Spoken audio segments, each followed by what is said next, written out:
When we bring the lamp back down, if now we happen to see the flame inside has grown, it's much taller. Maybe it has a bit of an orange color to it. It might even have a blue cap or a blue crown to it, like propane stove in your kitchen. Now you know that there is methane present in that chamber. The flame is reacting to a highly flammable gas. If any gas is found in our chamber, we are of course going to leave that chamber, go back down to the gangway or tunnel below us, and we're going to set up what is known as Bradis. It's nothing more than that tarp material you see back behind the minecart. We set that up as an air curtain to direct as much fresh air as possible into the chamber to push the gas away. The whole idea is very simple. Get the cloud of gas over where the mine fan is located. The fan will then suck it out of the mine for us, clearing the air. We do the same thing for large clouds of dust. Ventilation is very important in our mines, of course, even today. All right, folks, if I can sneak over to this side here for a minute. How fast did they have the water? Oh, if you had gas in your chamber, you'd want to get out of there as quick as practical. Granted, you didn't have to run away from it, but you wanted to get out of there pretty timely manner. Black damp is very scary in our mines, especially it's found in a lot of older mines. It kind of can creep up on you if you're not diligently checking for it. If you get down, I'll try to put it the abridged version here. It gets a little technical from our industry. But 20.9% oxygen is average every day outside the concentration of oxygen in our air that we breathe. Now, you come underground. If it starts dropping lower, if it gets down to like 19.5, that is the upper legal limit that we have to start doing something to get better air in here.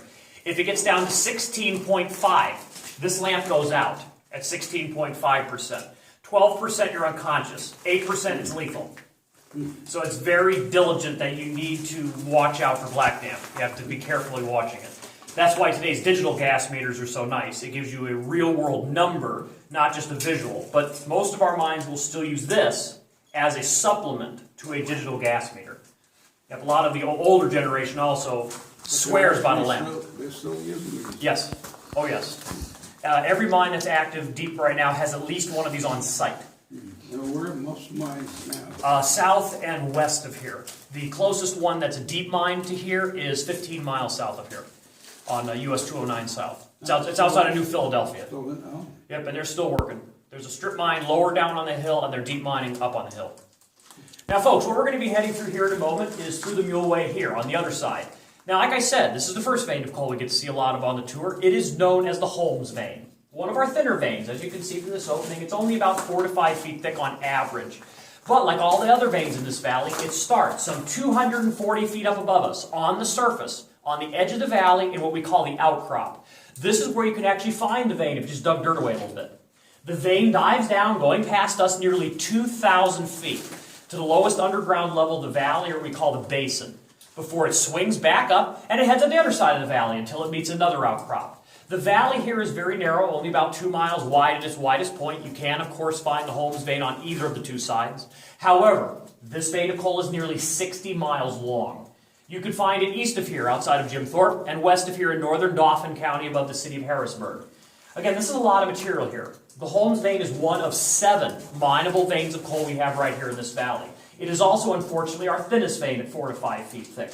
Our thickest vein is known as the Mammoth vein. In certain areas, it runs nearly 100 feet thick. Here, at this mine, it is 74 feet thick. We unfortunately just don't get to see it here on the tour. It is a little bit farther in the mine. But it is a lot of material. This is why we've been able to mine coal for 200 years, and why there's still so much to mine even today. Now, as we move through here, folks, please watch your heads. A couple low areas as we go through. Also, at the other end, there is one low collar. Watch your head right there, and then we're going to be outside in the other tunnel. Right this way, folks.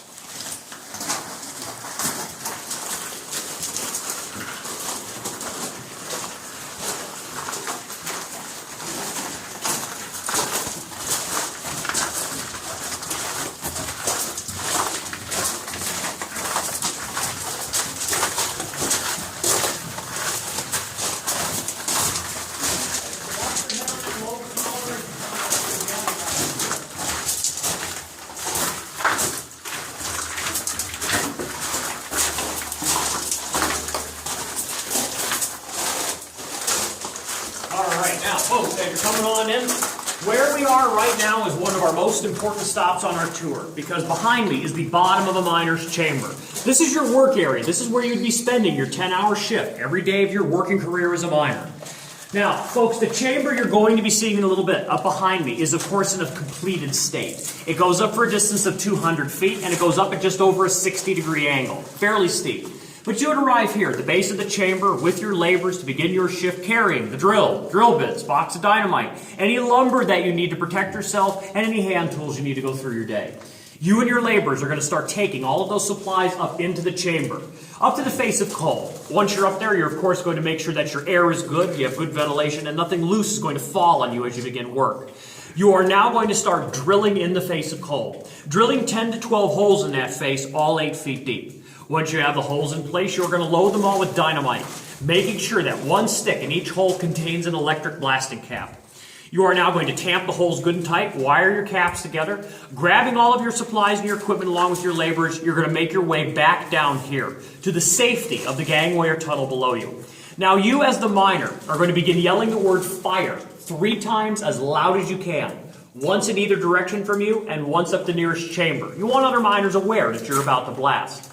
If you get no response, you're free to set the charge off. Once you fire, you're now going to have a huge cloud of dust up there. You got to wait for that dust to settle out, and then you can slowly start making your way back up into the chamber. This time, you're going to be checking for fire damp. Methane may have been released in your blast. You're, of course, also going to be making sure that nothing is now loose and will fall on you as you continue work. You and your laborers are now going to start sending all of the material that is loose at the top down in this wooden chute here that runs the right side of the chamber all the way up. You, of course, have to build that as you advance the chamber up. Gravity is going to be doing a lot of the work for you here, taking the material down into this area here. This bottom part of the chamber is known as a battery. You can think of that as a holding area for the material. You don't want it rocketing out down here and fill up the tunnel below you. That is a mess you'd have to deal with. You're now going to have a laborer sitting on top of this board just up inside the chute. He is going to be using that to regulate the flow of material into the mine car. Once the car is filled, put the board back down, and another car will be brought along. Now, this is going to continue until the battery is empty. Once the battery is empty, you and your laborers can now, yet again, make another trip up to the face. This time, put another set of timber in, plank off your rib, making sure that everything is secure, and you can then start drilling again.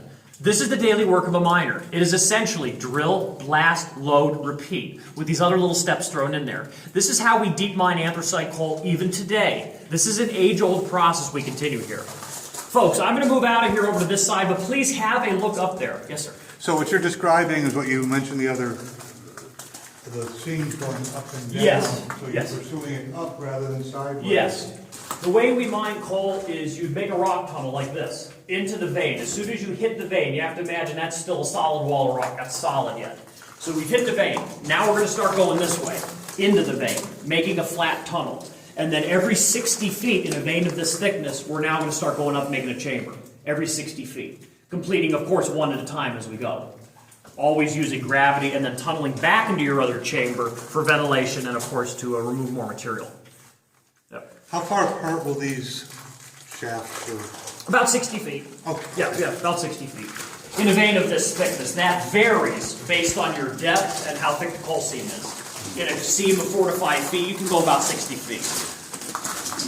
And you said that these were relatively small veins? This one is. Only this one. All of the others here are 20 feet average.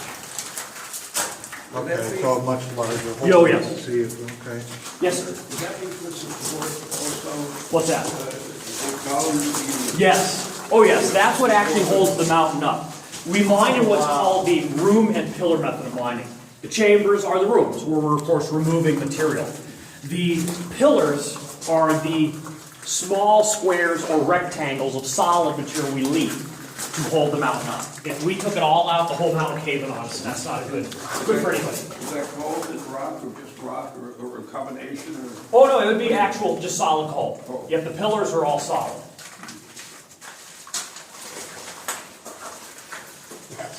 Well, like I said, there is a lot to it, and it's very difficult